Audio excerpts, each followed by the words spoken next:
What is up, YouTube? What is up, college football fans? What is up, Clemson Tiger fans? Happy Sunday. Early Sunday morning here in the low country. Chilly outside.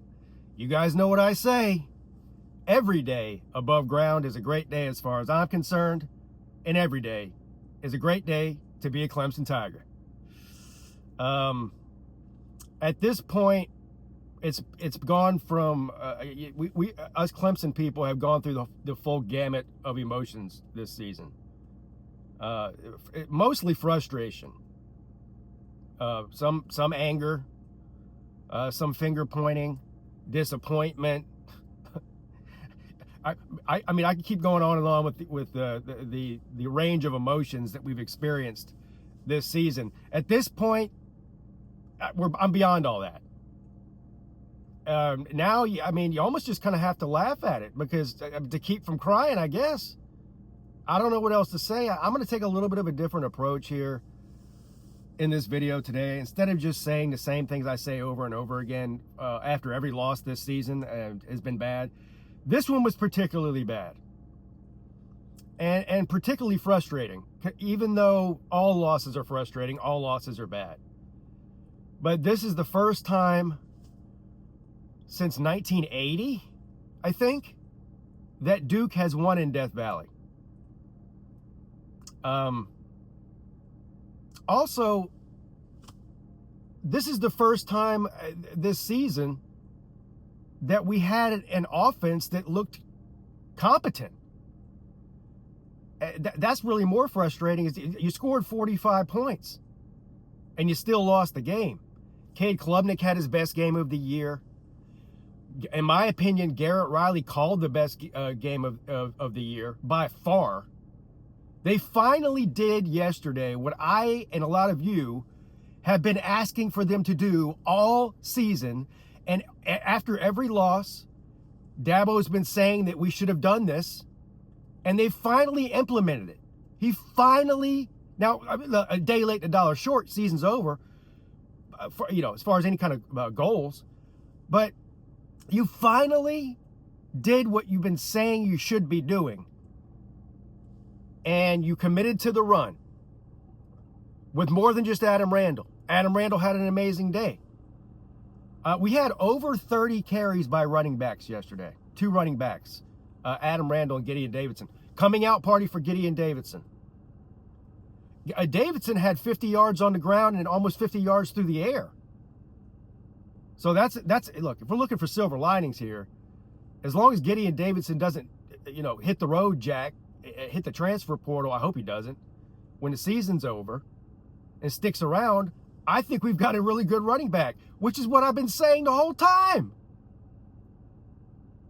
All this talk about Clemson has no running backs. Yes, we do. And we proved it yesterday. Antonio Williams had a career day. 150 yards, a couple of touchdowns. TJ Moore balled out. Klubnik, what do you have? Almost 400 yards through the air, 2 touchdowns, no turnovers, got sacked 1 time. The offense played great yesterday.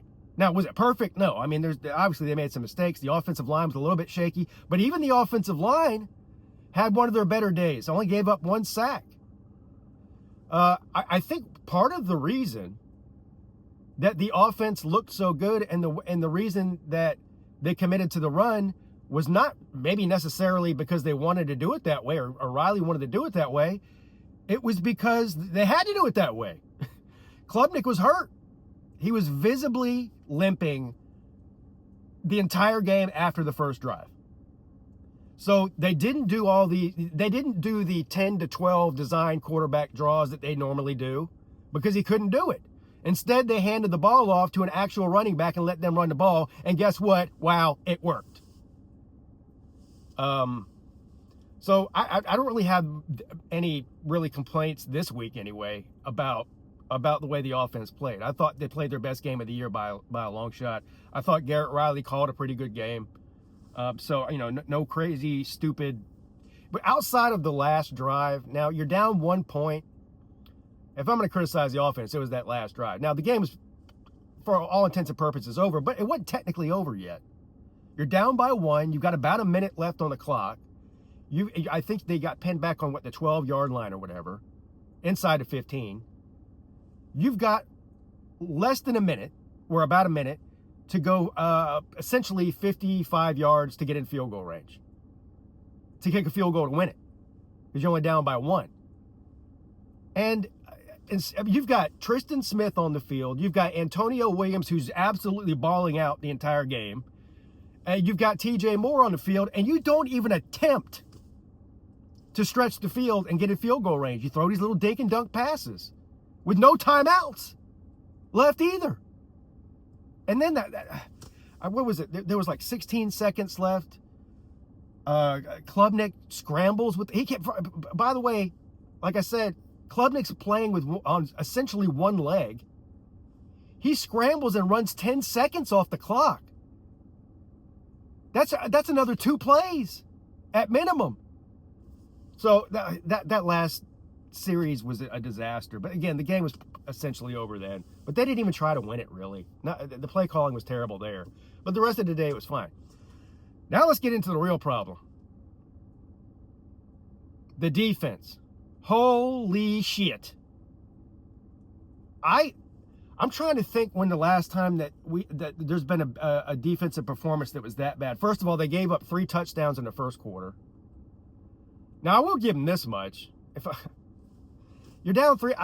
Once they gave up 21 points in the first quarter, I really expected Clemson to get blown out, because that just seems like what would normally happen with this team. Is we've seen this year where they get in bad situations and it looks like they quit.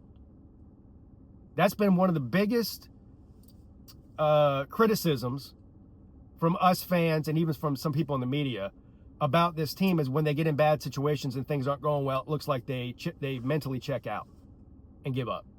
They didn't do that yet. At least they didn't do that. Now, they played fucking terrible.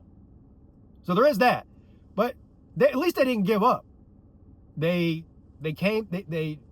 played well in the second quarter. I think Duke only scored one touchdown in the second quarter, and I believe that was a special teams touchdown. But anyway, they played great in the second quarter. They played great in the third quarter. Well, I say the defensive line did. The front seven did. The secondary all day was complete garbage. One of the worst performances I've seen by Clemson secondary, and I don't even know how long.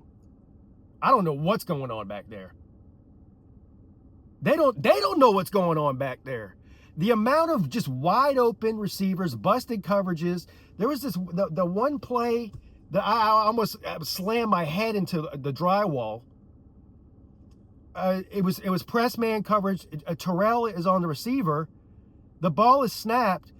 Terrell just lets the receiver run by him, right by him, and he acts like he's going to go blitz, but then he just stops, and then he just turns around and watches the guy catch the ball for a 70-yard touchdown. It's like, what is that?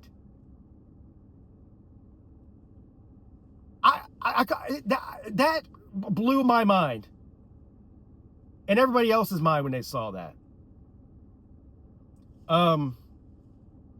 I don't even know where to begin with the defense. The secondary is awful. At least I thought the defensive line actually played one of their better games of the year. Although Mensah still had a huge day. I think Mensah accounted for four touchdowns yesterday. I mean, again, just killing the defense with the 5 and 10 yard passes. That's really it doesn't matter who you're playing against. They turn on that film. SMU did it. Everybody's done it. Every team has done it to Clemson. Troy did it. SMU did it. These 5 and 10 yard passes, there's just nobody there. They're just wide open, and it's death by 1,000 cuts. And then eventually they'll break one off for a long touchdown, or they'll just be completely busted coverage. I mean, the amount of busted coverages yesterday is mind-boggling. There had to have been at least 7 or 8 of them. I mean, just wide open receivers where nobody's even accounting for them. So the secondary is just a liability.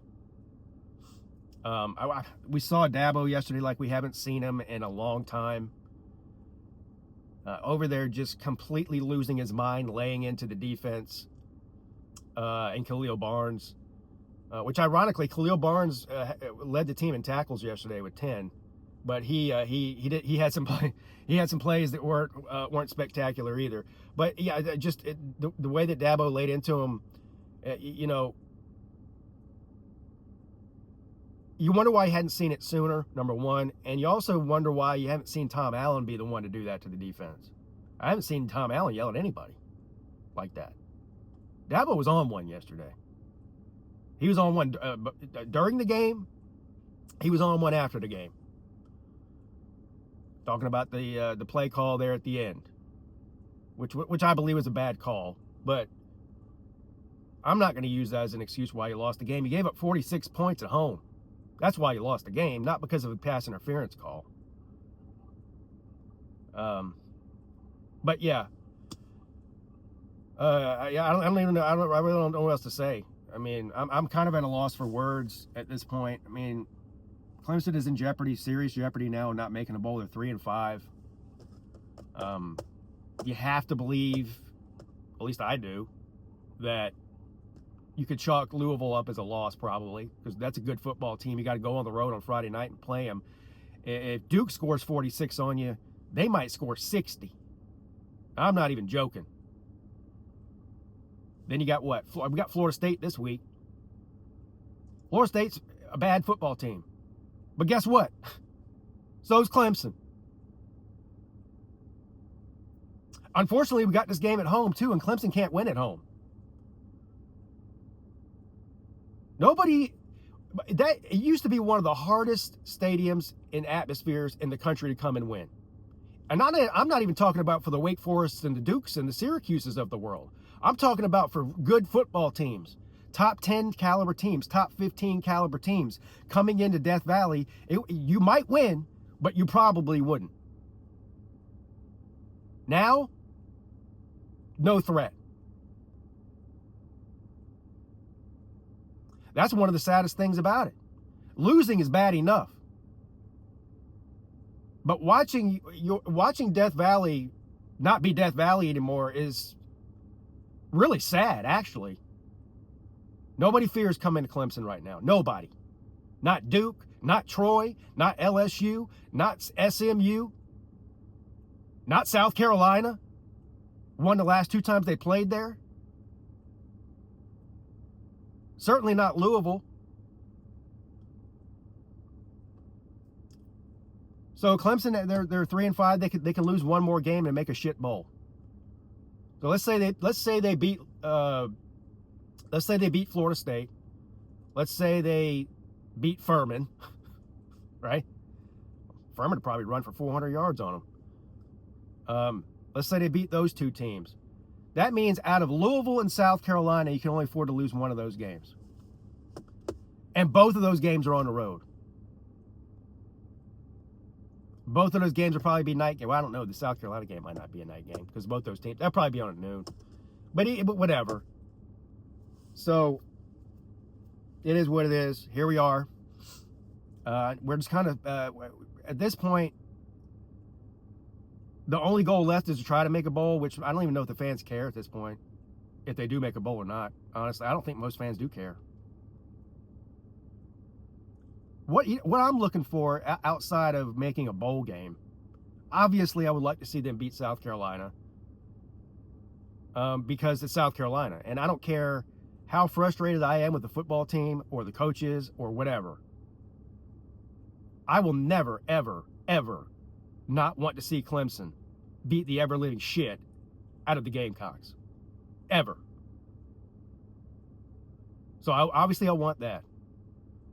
I would like to see them beat Florida State next week because I just don't like Florida State. Never have. But outside of that, or what I really want to see, and what I think most fans want to see, is this team going to give up now? Now, again, despite the fact that they played bad defensively yesterday, very bad, the team did not give up yesterday. So that was, if you're taking any positive thing out of this, that's the positive thing to take out of it, is that they did not quit. The question is, after that brutal, brutal loss at home, do they give up now with Florida State coming to town? Do they give up when they go to Louisville? Do they give up against their in-state rival, South Carolina? That's what I'm looking for. I want to see going forward on this team next year who wants to be on this football team and who is mentally checked out. That's what I'm looking for. And we'll get our answers. So, anyway, that's it, I guess. Really getting old coming on and doing this every week. Having to complain. I don't want to complain. No? I'm married. I get enough of that. All right. Y'all have a good day. Make sure you hit the like button, the subscribe button, the hype button. Push all those buttons that YouTube puts up there for you to push, I guess. And more importantly, subscribe. And leave a comment, too. Let me know how you feel. All right. Have a good day.